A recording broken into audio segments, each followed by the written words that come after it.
Hello बच्चों। तो चलिए देखते हैं हम लोग मॉडर्न फिजिक्स के ही नेक्स्ट टॉपिक जो है हम लोग आज बात करने वाले हैं Einstein theory of photo electric effect. इसके प्रीवियस वीडियो में हम लोग बात कर चुके थे कि आप जो पढ़ने वाले हैं Einstein theory of photo electric effect के बारे में चर्चा करने वाले हैं।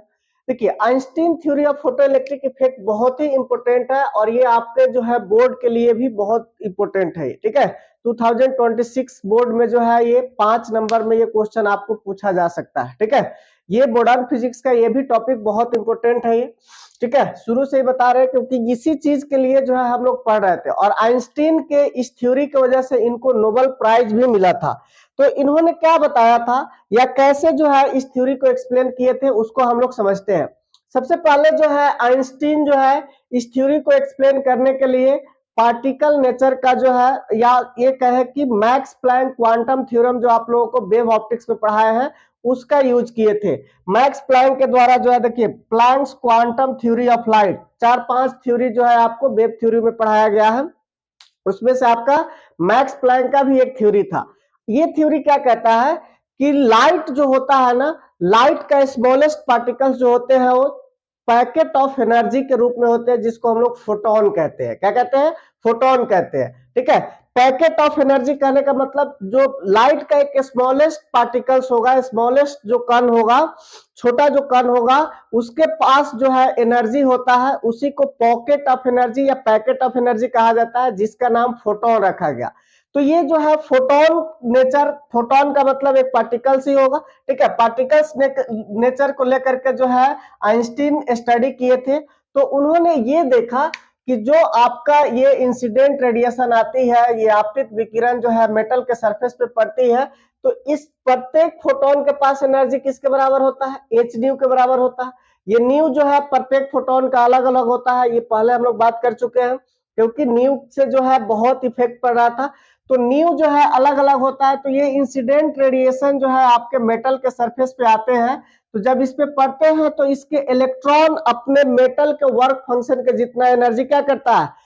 ऑब्जर्व करता है। और ये इलेक्ट्रॉन को जब वर्क फंक्शन के जितना एनर्जी मिल जाता है, देखिए वर्क फंक्शन के जितना एनर्जी ये मेटल रख लेगा। ठीक है, और इतना एनर्जी जैसे ही मेटल को मिलेगा तो इसके जो बाहरी जो इलेक्ट्रॉन होंगे, आउटर मोस्ट ऑर्बिट के जो इलेक्ट्रॉन होंगे, वो इलेक्ट्रॉन जो है आपका क्या करेगा?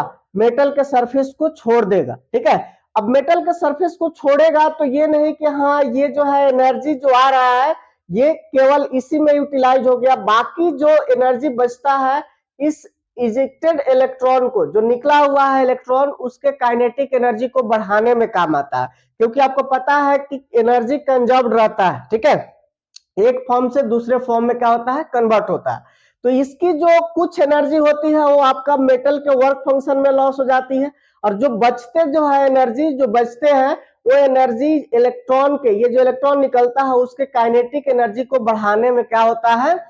ये जो है एनर्जी मदद करती है। यही एनर्जी की वजह से जो है इलेक्ट्रॉन जो है और तेजी से मैक्सिमम वेलोसिटी के साथ मूव करती है।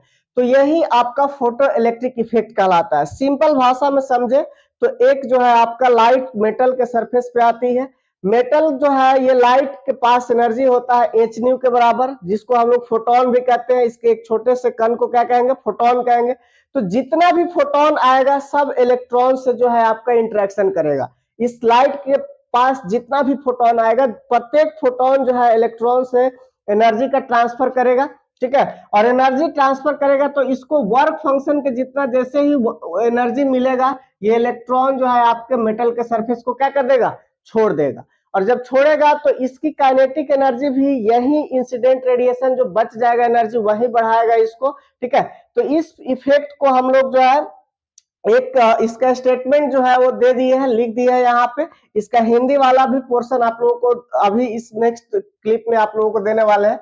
इसका मतलब क्या हो रहा है कि यहाँ पे जो है आपका लाइट का पार्टिकल नेचर यूज किया गया है। ठीक है, पार्टिकल नेचर का मतलब क्या है? तो पार्टिकल में जो है आपका ये आपका फ्रीक्वेंसी कैसे आ रहा है? ठीक है, तो देखिए फ्रीक्वेंसी जो है, देखिए ये जो एनर्जी है आपका ये इक्विवेलेंट एनर्जी है। ठीक है, एच न्यू, ये जो है एच यहाँ पे प्लैंक कांस्टेंट है। यहाँ पे पार्टिकल नेचर का अध्ययन किया गया है, यहाँ पे लाइट का जो नेचर लिया गया है ये पार्टिकल नेचर है। ठीक है, लाइट का जो स्टडी हो रहा है यहाँ पे ये पार्टिकल नेचर है, क्योंकि यहाँ से जो फोटोन आ रही है वो फोटोन ही आपका जो है इलेक्ट्रॉन को निकाल रहा है, और जो इलेक्ट्रॉन निकलता है उसको हम लोग क्या कहते हैं, फोटो इलेक्ट्रॉन कहते हैं। ध्यान रखिएगा, जो मेटल से जो इलेक्ट्रॉन निकलते हैं, उत्सर्जित होते हैं, उस इलेक्ट्रॉन का नाम फोटो इलेक्ट्रॉन है। ठीक है, तो ये एनर्जी जो है, ये टोटल एनर्जी आपका दो पार्ट्स में यूटिलाइज हो रहा है। तो यहाँ पे यही बात लिखा गया है कि each photon interact with one electron, the energy of H new of incident photon is used up in two parts. दो पार्ट्स में यूज होता है। एक तो एनर्जी आपका जो है इलेक्ट्रॉन को निकालने में यूज होता है, और दूसरा जो है रिमेनिंग एनर्जी जो बच जाता है वो आपका जो इलेक्ट्रॉन निकलता है उसके काइनेटिक एनर्जी को बढ़ाने में काम आता है। ठीक है, तो ये सिंपल स्टेटमेंट है, आपका स्टेटमेंट लिख देना है और ये आपका फिगर बना देना है। तो ये 5 नंबर जो है, और एक इक्वेशन आएगा, यही एनर्जी कंजर्वेशन का इक्वेशन लगेगा। तो हम लोग देखते हैं पहले हिंदी वाला क्लिप, उसके बाद में जो है एनर्जी इक्वेशन के लिए भी हम लोग बात कर लेंगे। ठीक है, तो देखते हैं हम लोग इसका जो हिंदी वर्जन है। ठीक है, हिंदी में क्या क्या बातें हैं, तो हिंदी में भी वही बातें हैं। ठीक है, कि आपका जो है एक आपतित विकिरण धातु के सतह पर आती है, और धातु के सतह पे पड़ती है तो क्या हो जाती है बताइए, धातु के सतह पे पड़ने से वो आपका इलेक्ट्रॉन जो है वर्क फंक्शन कार्य फलन के जितना ऊर्जा ग्रहण करती है, और बाकी एनर्जी जो इलेक्ट्रॉन निकलती है उसके गतिज ऊर्जा को बढ़ाने में उपयुक्त होता है। देखिए यही मेन बात, जो ये 3 पॉइंट है, ये 3 पॉइंट आपको याद होना चाहिए। 3 पॉइंट में जो है आप देख पा रहे हैं कि प्रकाश विद्युत प्रभाव दो कणों के परस्पर क्रियाओं का फलन है। एक आपतित विकिरण की फोटोन तथा दूसरा धातु के इलेक्ट्रॉन, ये दोनों के बीच जो है इंटरेक्शन होता है, फोटोन और इलेक्ट्रॉन के बीच। ठीक है, इन दोनों के बीच जो है इंटरेक्शन के कारण एनर्जी का क्या होता है, ट्रांसफर होता है।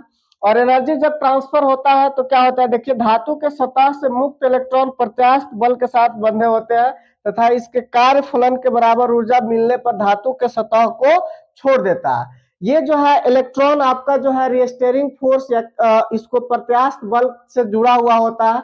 जैसे उसको वर्क फंक्शन के जितना कार्य फलन के जितना ऊर्जा मिलता है तो धातु के सतह से क्या हो जाता है, निकल जाता है।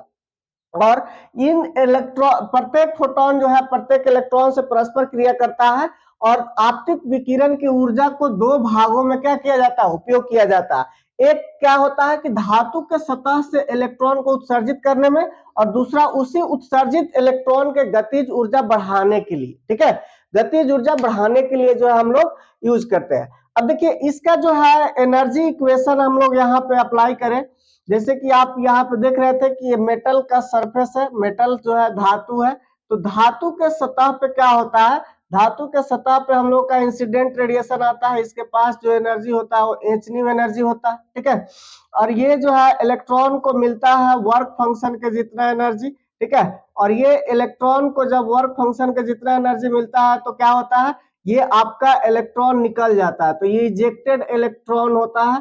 इजेक्टेड इलेक्ट्रॉन का नाम एक और बताए थे हम लोग, फोटो इलेक्ट्रॉन के नाम से जानते हैं। ठीक है, फोटो इलेक्ट्रॉन के नाम से जानते हैं इसको। अब ये फोटो इलेक्ट्रॉन को जो एनर्जी कहाँ से मिलेगा इसको और जाने के लिए, तो यही जो रिमेनिंग ये एनर्जी का कुछ हिस्सा डब्ल्यू नॉट को चाहिए। ठीक है, डब्ल्यू नॉट में कन्वर्ट हो जाता है, बाकी रिमेनिंग एनर्जी जो है इसके काइनेटिक एनर्जी को बढ़ाने में काम आता है। ठीक है, मैक्सिमम काइनेटिक एनर्जी को बढ़ाने में जो है काम आता है। तो अगर यहाँ पे हम लोग बात करें from conservation of energy, from conservation of energy, conservation of energy की बात करें, अगर कंजर्वेशन ऑफ एनर्जी की, ऊर्जा के कहा जाएगा, ऊर्जा के संरक्षण से। ठीक है, ऊर्जा के संरक्षण क्या कहता है, ऊर्जा के संरक्षण कहता है कि जो टोटल एनर्जी होगा वो आपका इक्वल होगा, मतलब टोटल एनर्जी जो है आपका कांस्टेंट होगा। ठीक है, तो बताइए क्या क्या एनर्जी आ रहा है, ये है आपका टोटल एनर्जी एच न्यू। तो एच न्यू जो एनर्जी आ रहा है वो दो पार्ट्स में यूटिलाइज हो रहा है। एक तो आपका ये काइनेटिक एनर्जी जो है मैक्सिमम करने में, इजेक्टेड इलेक्ट्रॉन के काइनेटिक एनर्जी को मैक्सिमम करना है, और प्लस में ये वर्क फंक्शन के जितना एनर्जी जो है मेटल्स अब्सॉर्ब करेगा। तो ये जो है आपका आइंस्टीन के जो है एनर्जी इक्वेशन भी कहा जाता है। ठीक है, अगर यहां से हम लोग इजेक्टेड इलेक्ट्रॉन के काइनेटिक एनर्जी को निकाले तो क्या हो जाएगा, हाफ एम V मैक्स का स्क्वायर, मतलब मैक्सिमम जो है काइनेटिक एनर्जी की बात करें कि इलेक्ट्रॉन जो है ये एनर्जी पा करके वो अपने मैक्सिमम काइनेटिक एनर्जी पे पहुंच जा रहा है, ठीक है। तो इसका अगर हम लोग कैलकुलेशन करें तो कितना हो जाएगा, ये देखिए, तो यहां से जो है ये इधर चला आएगा तो ये हो जाएगा एच न्यू माइनस क्या हो जाएगा, डब्लू नॉट हो जाएगा, ठीक है। एच न्यू माइनस क्या हो जाएगा, डब्लू नॉट हो जाएगा, ठीक है। अब H new minus W not ये एनर्जी इक्वेशन होता है, इसको इक्वेशन हम लोग 1 मान लेते हैं। यही इतना तक आपको कम से कम लिखना है, ठीक है। और इसके बाद अगर हम लोग चर्चा करें, इसके बाद की अगर एनर्जी के इक्वेशन की चर्चा करें, तो अब जो है ऐसे फोटोन है जिसकी जो एनर्जी है वो थ्रेशोल्ड फ्रीक्वेंसी के बराबर जो है, आपका थ्रेशोल्ड फ्रीक्वेंसी से अगर वो आ रही है फोटोन, तो क्या वो आपका जो है इलेक्ट्रॉन को निकालने में सक्षम होगा कि नहीं, तो बिल्कुल होगा, क्योंकि थ्रेशोल्ड फ्रीक्वेंसी पे इलेक्ट्रॉन का इमिशन होता है। उससे कम फ्रीक्वेंसी वाले जो फोटोन होंगे वहां से जो है आपका इलेक्ट्रॉन का इमिशन नहीं होगा, ठीक है। तो अगर मान लेते हैं कि if if energy of photon, energy of photon, photon की एनर्जी जो है, energy of photon is equal to the h nu naught, ठीक है। अगर फोटोन की एनर्जी एच न्यू नॉट, जहां पे न्यू नॉट जो है आपका थ्रेशोल्ड फ्रीक्वेंसी है, where nu naught is the threshold frequency, क्या है, थ्रेशोल्ड फ्रीक्वेंसी है, ठीक है। तो थ्रेशोल्ड फ्रीक्वेंसी पे अगर एनर्जी आती है फोटोन की, या जो फोटोन के पास अगर थ्रेशोल्ड फ्रीक्वेंसी वाले जो है आपका इंसिडेंट रेडिएशन होते हैं, तो क्या वो जो है आपके इलेक्ट्रॉन को निकालने में सक्षम होगा, तो देखिए उसके जो एनर्जी होंगे वो केवल जो है आपका वर्क फंक्शन में चला जाएगा, ठीक है। वो जस्ट जो है मेटल के सरफेस से निकालने में काम आएगा। इलेक्ट्रॉन जो है आपका, ये इलेक्ट्रॉन जो है निकल जाएगा, लेकिन काइनेटिक एनर्जी को नहीं बढ़ाएगा, ठीक है। इलेक्ट्रॉन के काइनेटिक एनर्जी को नहीं बढ़ाएगा। तो ये जो है आपका एनर्जी किसके इक्वल होगा, तो ये एनर्जी जो है आपका डब्लू नॉट जो है, डब्लू नॉट के इक्वल हो जाएगा, क्योंकि काइनेटिक एनर्जी को नहीं बढ़ाएगा। तो डब्लू नॉट जो है किसके इक्वल होगा, एच न्यू नॉट के इक्वल हो जाएगा, ठीक है। तो यहां से अगर हम लोग एनर्जी इक्वेशन को देखें तो काइनेटिक एनर्जी, जो मैक्सिमम काइनेटिक एनर्जी होगा वो किसके इक्वल हो जाएगा, H new minus W not के जगह पे हम लोग क्या रख सकते हैं, एच न्यू नॉट रख सकते हैं। यहां से जो है इसको हम लोग हाफ एम भी मैक्स का स्क्वायर अगर लिखे, इसमें से एच कॉमन हो जाएगा हम लोग का, और ये हो जाएगा न्यू माइनस क्या हो जाएगा, न्यू नॉट।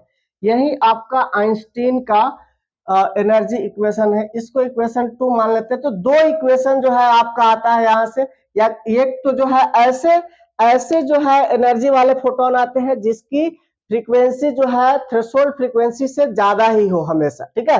तो ये इक्वेशन अप्लाई करेंगे।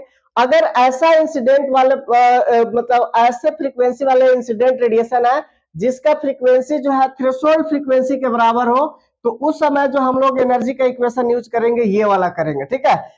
Half m v max equals to h into nu minus nu naught. Nu naught जो है थ्रेशोल्ड फ्रीक्वेंसी है, दहेली आवृत्ति है, ठीक है। न्यू नॉट को हम लोग क्या कहेंगे, दहेली आवृत्ति कहते हैं, ठीक है। ये आवृत्ति पे आपका इलेक्ट्रॉन निकलता है, इससे कम आवृत्ति पे जो है इलेक्ट्रॉन का उत्सर्जन नहीं होता है, ठीक है। तो ये जो है आपका आइंस्टीन फोटो इलेक्ट्रिक थ्योरी था। ये आपका 5 नंबर में पूछने का संभावना इस साल बहुत ज्यादा है। इसको प्रॉपर जो है आप लोग नोट्स बना करके और इसको बढ़िया से पढ़ लेंगे, ठीक है।